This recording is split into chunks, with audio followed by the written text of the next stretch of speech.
สบายดีเนาะมื้อนี้ก็อยู่ไร่อยู่นาคือเก่าจ้ะมาเบิ่งนา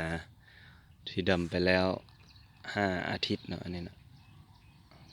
ภาพบรรยากาศนาดำไปแล้ว5 อาทิตย์ยังบ่ได้ใส่ฝุ่นเลยเนาะตอนนี้ใส่ฝุ่นแต่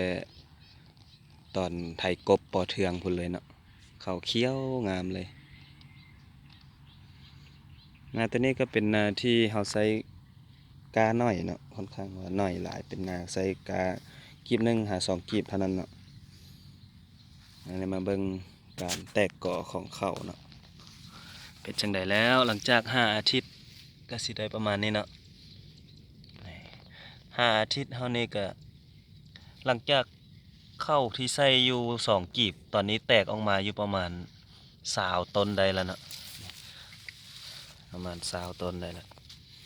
คือตอนนี้เฮาก็ใช้ระบบเปียกสลับแห้งเนาะเปียกสลับแห้งเพื่อเร่งการแตกก่อของข้าวตอนนี้จะสังเกตเห็นว่าดินเริ่มแห้งแล้วเนาะนี่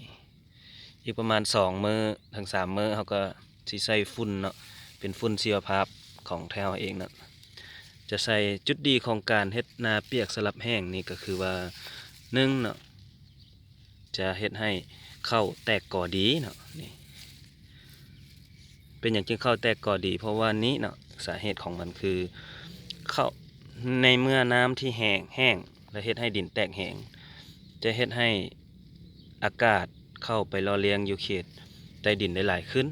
เฮ็ดให้พืชสามารถหายใจทางรากได้หลายขึ้นและเฮ็ดให้รากมีการขยายโตได้ดีเนาะมาหลักๆเลยก็คือว่า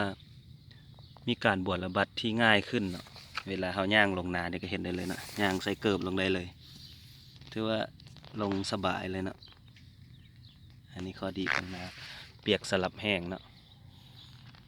รายละเอียดจะได้แนะนำเติมเนาะสำหรับการเฮ็ดนาเปียกสลับแห้ง